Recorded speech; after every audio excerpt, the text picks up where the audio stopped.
How a super empath tortures a narcissist. Vertical bar, Heng wisdom. The greatest punishment for a narcissist is not revenge, it's exposure. A super empath doesn't need to raise their voice or fight back.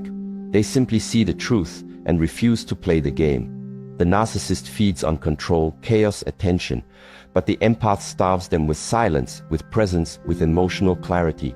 You don't torture the narcissist by attacking them. You do it by healing yourself. Because nothing unsettles a manipulator more than someone they can no longer manipulate. Stay until the end. The final lesson is where the real power begins. The narcissist's only weapon is your reaction. The narcissist does not dominate by strength. They dominate through distortion. They don't need to shout, control your schedule, or make visible demands to manipulate you. All they need is one thing: your reaction. That's their access point. That's the door. They bait you with subtle jabs, backhanded compliments, guilt-laced questions, and emotional sabotage. They plant seeds of confusion, not to destroy you outright, but to make you do the job yourself. The narcissist survives by getting inside your nervous system, by rewriting the way you interpret reality. And the moment you start reacting, explaining, justifying, defending, you're no longer standing in your truth. You've stepped into their frame. And once you enter that frame, everything becomes fog. You don't know what's real anymore. You don't know who you are around them. You just know you're drained, uncertain, walking on eggshells, slowly dissolving. This is the brilliance of their strategy. It's covert. They don't use weapons. They use you. They use your empathy, your kindness, your clarity, your need for peace. They know you're the one who reflects, apologizes, and tries to make things right. And so they turn that against you. They trap you not with rage, but with confusion. 1 minute you feel close. The next they're cold. 1 minute you're the love of their life. The next you're the villain in a story you don't understand. And you stay because you think you can fix it. Because they made you believe that you are the unstable one. That you are the problem. That if you just explain better, try harder, give more, they'll stop changing the rules. But they won't, because the chaos is not accidental, it's the tool, and your reaction is the reward. The empath suffers most in this dynamic, not because they're weak, but because they're wired to feel. They sense shifts, they want resolution, they crave harmony, and they believe deeply in the good in people. So when they're attacked, they don't fight, they understand. When they're manipulated, they reflect. When they're hurt, they reach in instead of pulling away. But that exact softness is what keeps them entangled. The narcissist doesn't feed on conflict. They feed on your effort, your willingness to stay in the room, your willingness to justify yourself over and over again. They don't want healing, they want control. And control is easier to maintain when you never leave the frame they've built for you. But here's what the narcissist fears most: your silence. Not the silence that comes from being hurt. Not the silence that's temporary, but the final silence. The silence that doesn't come from punishment, but from clarity. The silence that comes from no longer needing anything from them. Because once you stop needing, you stop reacting. And once you stop reacting, you break the contract. The game ends, and they know it. That's why they will try to provoke you back in. They'll alternate between flattery and cruelty. They'll beg, then blame. They'll act like the victim. They'll remind you of who you were together before everything cracked. But all of it is bait. All of it is a test to see if they can still pull your energy, if they can still make you question yourself, if they can still sit in your head uninvited. The only way out is not to fight harder. The fight is the fuel. The way out is to stop playing, to exit the frame, to stop trying to prove your worth to someone who only values your submission. When a super empath stops explaining, stops apologizing, stops needing, the narcissist begins to fall apart. Not because you attacked them, but because you disappeared from their grip. You became emotionally invisible. You became unavailable to their games. And for someone who thrives on control, that silence is not peace, it's defeat. They don't know what to do with someone they can't move. They can't seduce presence from a soul that has already reclaimed its energy. They can't feed on someone who stopped bleeding attention. So reclaim your breath. Reclaim your nervous system. Reclaim your clarity. And remember, your reaction is the hook. Your energy is the fuel. And your silence, the kind that comes from no longer needing, is the weapon. Walk away without flinching. That's how you win. Not by defeating them, but by becoming someone they can no longer reach. Power doesn't always announce itself. It doesn't always raise its voice. Sometimes power is the one who stops speaking first. The empath's greatest mistake before they rise is believing that truth alone can win the battle. They explain, they reason, they offer evidence, clarity, compassion, and perspective, hoping that if they just say the right thing, the confusion will end. But the narcissist is not seeking understanding. They are seeking submission. They are not interested in clarity. They are addicted to control. And the more the empath speaks, the more the narcissist tightens the rope, twisting words, weaponizing kindness, turning logic into loops that drain the spirit. This is not a conversation. It's a performance. One designed to keep the empath entangled long enough to forget where they started, to forget who they were before they began explaining themselves. But the super empath, once awakened, plays a different game. They stop explaining, not because they've given up, but because they've seen through. They understand that truth doesn't need to wrestle, that dignity doesn't beg, and that the one who needs to manipulate reality through distortion has already revealed their weakness. So the super empath doesn't retaliate. They withdraw, not in fear, but in power, in clarity, in sacred distance. They move from defense to discernment, from arguing to observation, from reaction to stillness. And this stillness is not passive. It's not silence born of collapse. It's silence born of command. Because nothing destroys the narcissist faster than the absence of emotional fuel. They don't fear anger. They don't fear argument. They fear the void, the emptiness where their chaos used to echo back.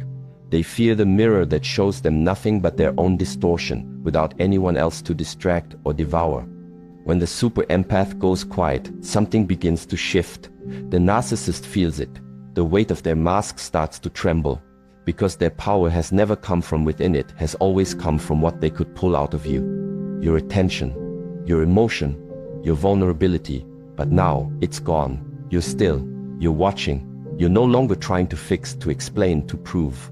And in that space, their identity begins to unravel. Not because you destroyed it, but because you stopped holding it together. They don't know who they are without your emotional reaction. They don't know how to maintain control in the face of quiet resistance. Because they've spent their life mastering the art of pulling strings, but you've cut yours. You're no longer a puppet in their show. You've stepped off the stage. And now there's only silence. But this silence is not empty. It's full of sovereignty, full of healed boundaries, full of energy you've reclaimed. You no longer live in response to their chaos. You no longer shrink to keep the peace. You no longer mirror their madness in the name of compassion. Because now you understand, not everyone is ready for your softness. Not everyone deserves your attention. And not everyone will meet your depth with depth. Some will only try to control it, diminish it, exploit it. And your power is not in fixing that, it's in walking away from it, completely, quietly, without needing to be understood, vindicated, or even heard. The super empath doesn't win by out-talking the narcissist. They win by becoming unreachable. Their energy becomes clean, focused, untouchable. They no longer walk into emotional ambushes. They no longer carry the weight of someone else's wounds. They've stopped treating dysfunction like a puzzle to solve. Instead, they've become a mirror, silent, centered, and the narcissist. They can't survive that. They can't manipulate silence. They can't twist stillness. They can't feed off what refuses to flinch. So if you are the empath, know this: your silence is not weakness. It is strategy. It is strength. It is the moment you stopped performing for someone else's dysfunction and started returning to yourself. The moment you stopped being baited, drained, and broken and became the one thing the narcissist cannot touch: free. Boundaries are the empath's weapon. A super empath doesn't seek revenge. That idea doesn't even live in their consciousness once they awaken. They don't need to match the narcissist's chaos or prove anything through conflict. Because when they finally step into their power, they realize something far more profound. They don't need to destroy the narcissist, they simply need to become inaccessible. They don't burn bridges out of rage. They build walls out of clarity, not reactive walls, not defensive armor, but quiet, unshakable boundaries made of pure self-respect. The kind of boundaries that don't scream, don't shake, and don't need to justify their presence. They simply exist, and that existence alone becomes the beginning of the end for the narcissist. You see, narcissists don't just manipulate people, they feed off them. Your kindness, your forgiveness, your instinct to explain yourself, those are all sources of fuel. Not because they want to understand you, but because they want to own you. Your reactions, your emotions, your confusion, that's their currency. They don't operate in love. They operate in control. And control requires access. But when a super empath evolves, when they stop playing therapist to dysfunction and start protecting their own nervous system, the access is cut off. Not with rage, not with drama, but with something far more devastating: silence wrapped in structure. The empath used to feel guilty for setting limits. They would hesitate to say no. They would collapse under emotional pressure, thinking compassion required tolerance.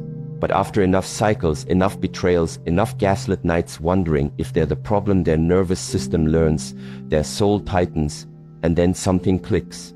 A realization sharper than any confrontation: I don't owe my energy to anyone who manipulates it. That is the shift. That's when the doors close, not out of punishment, but out of peace. And once those doors close, something terrifying happens on the other side. The narcissist is left alone. Alone with their own echo. Alone with the absence of control. Alone with a calm they can't penetrate. They knock and the empath doesn't answer. They bait and the empath doesn't bite. They provoke and the empath doesn't flinch. What they used to own, attention, emotional dominance, psychological space, is no longer available. And this silence isn't passive. It's not cold. It's sacred. It's earned. It's the sound of an empath reclaiming their timeline, their breath, their self-concept. And for the narcissist, that silence is not peace, it's starvation. Because here's the truth: narcissists don't know who they are without reflection. They don't have a stable identity of their own. They require mirrors, other people to project themselves onto. And when the empath stops reflecting, when they stop carrying the weight, when they stop adjusting themselves to avoid being misunderstood, the narcissist begins to unravel. Not because they were defeated in battle, but because the battlefield was abandoned. The game ended, the stage went dark, and there's nothing more painful for someone addicted to control than irrelevance. Boundaries are the empath's weapon. Not walls of fear, but walls of standard. Not silence of avoidance, but silence of alignment. The kind of silence that says, I see you, I understand you, and I no longer participate. It is the stillness that drives a narcissist to madness, because they were built to thrive in chaos, and you no longer live there. They were trained to dominate in disorder, and you've replaced every point of entry with peace. Now the narcissist has nothing to argue with, nothing to flip, no reaction to twist. The script is done. The empath has rewritten the narrative, and they wrote themselves out of it. This is the highest form of power, not dominance, not vengeance, but emotional sovereignty. The super empath becomes self-sourced, no longer needing closure, no longer seeking validation, no longer questioning their worth based on someone else's broken lens. They don't look back because there's nothing left to fix. They don't explain because clarity has replaced confusion. And they don't chase because they've finally come home to themselves. So understand this: the game doesn't end in war. It ends in detachment. Not because you stopped caring, but because you started choosing yourself. The inner work that destroys the outer game. The real shift doesn't happen in a dramatic confrontation. It doesn't happen when the empath shouts, slams the door, or finally says everything they've been holding in. That's what the narcissist expects. That's what they prepare for. Because they know how to win that game. They feed on chaos. They twist words. They flip pain into performance. The more dramatic the ending, the more they stay relevant. But the super empath doesn't play that script. They don't explode. They evolve. And that evolution isn't loud. It's internal, quiet, daily, invisible from the outside until it's far too late to stop. Because the real power, the kind that ends the game completely, comes from inner work. It starts small. The empath begins waking up early, not to run from their thoughts, but to meet them. They sit in silence, not out of sadness, but out of choice. They stop explaining themselves, not because they gave up, but because they finally understood. The narcissist never wanted understanding. They wanted control. And the moment the empath breaks that spell, not with anger, but with structure, everything begins to shift. The empath builds rhythm where there was once chaos. They create habits. They return to the breath. They stretch their body. They ground their nervous system. And every day they repeat that practice, they become less reactive, less chaotic, less available to the noise. The narcissist, watching from a distance, maybe through social media, maybe through mutual circles, maybe just in their mind, starts to feel something they never expected: irrelevance. Because what they counted on was collapse. They thought the empath would fall apart without their attention. They expected a storm of messages, a cycle of emotional collapse, a series of regretful calls. They expected to be begged for closure, chased for answers, fought for. But that never comes. Instead, they're met with silence. Worse than silence, distance. Emotional, spiritual, psychological. The empath has left the playing field completely. And now the narcissist is left with something they've never truly faced before: their own reflection. Their control doesn't work anymore. Their chaos doesn't land. Their manipulation bounces off. Because the empath isn't playing the role anymore, they've become a mirror. And mirrors don't speak, they reflect. This is where the narcissist begins to crack. Because their entire illusion of power was built on a single idea: access. As long as they could access your attention, they had control. As long as you kept responding, reacting, returning, they were fed. But inner work cuts access at the root.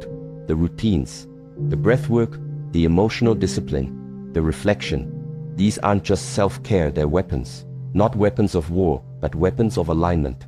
Every time the empath chooses structure over reaction, they sever a tie. Every time they journal instead of justify, they reclaim a piece of themselves. Every time they respond with calm instead of chaos, they take their power back. Until eventually, they are no longer a version of themselves that the narcissist even recognizes. This is the true death of the narcissist's fantasy, not through rage, but through irrelevance. Not through revenge, but through the complete collapse of the frame they built. Because that frame was always an illusion. Their power was never real. It was borrowed. It only existed as long as you gave it life. And now, it's gone. Not because you destroyed them, but because you built you stronger, quieter, more grounded than ever.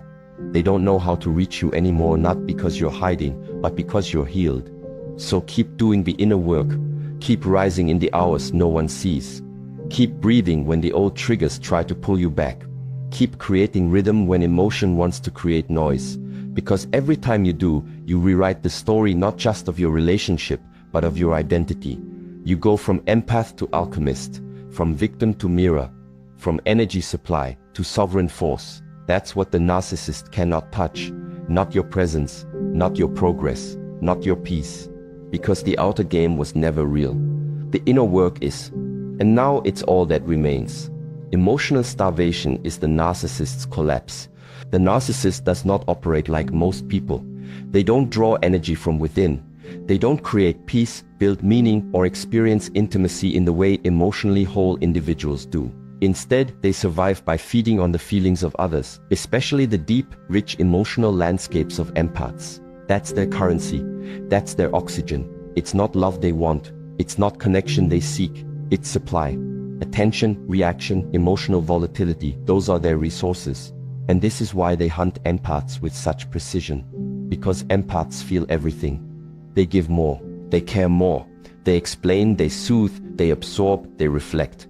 To the narcissist, an empath isn't just a person, they're a well, a bottomless source of emotional substance, a living, breathing resource. But what the narcissist never expects is the moment the well runs dry, not from exhaustion, not from collapse, but from clarity, from evolution, from the super empath who no longer plays the part, who no longer justifies, explains, or reacts. Because the moment the emotional supply is cut not through drama, but through stillness, the collapse begins. The narcissist doesn't fall apart when you scream. They don't unravel when you fight back. They thrive on that. Conflict feeds them. Attention, positive or negative, is still energy. Even pain is valuable to them, as long as it keeps them in your head, in your heart, in your space. But when they are met with nothing, that's when the true destruction begins. No attention, no validation, no resistance, just a clean, quiet presence, just focused energy, just peace that no longer needs to be explained. To the narcissist, this is not just silence, it's starvation. Peace cannot be provoked. Clarity cannot be manipulated.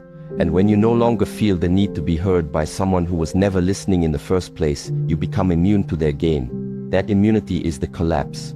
Because their entire identity, the image they curate, the dominance they crave requires a stage. And now that stage is empty.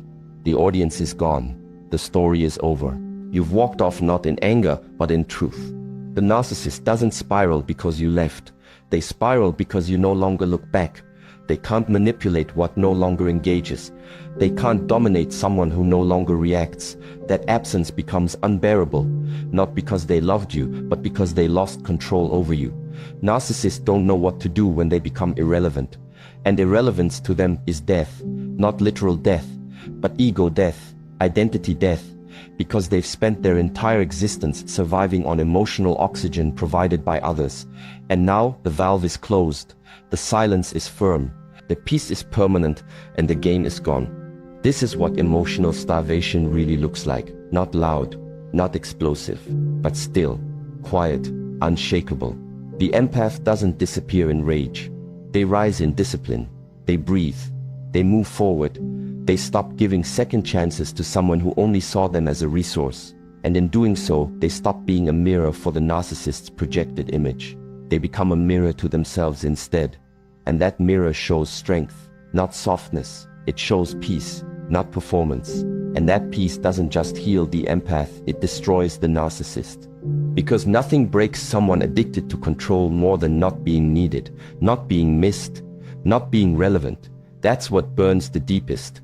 Not being fought but being forgotten, not being confronted but being ignored. Because in the narcissist's world, silence isn't golden, it's fatal. It means the story has ended. Their name is no longer written in your mind. Their voice no longer echoes in your chest. Their grip is broken not by force, but by detachment. So let the silence hold. Let your peace speak. Don't chase, don't explain, don't return. Just be rooted, clear, calm. That is what breaks them. Not noise, but your refusal to supply it. Because when you take your energy back, you take their power with it. And that is how you end the cycle, not with noise, but with nothing. A super empath tortures a narcissist not by breaking them, but by refusing to break for them. Not by hurting them, but by healing themselves. Not by attacking, but by rising in silence, in focus, in peace.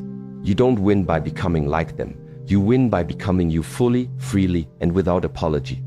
In the end, they will beg for access. They will try to return. They will test the door. But the super empath has already moved on. Not with hate, but with peace. And that peace, that is the deepest pain a narcissist can feel.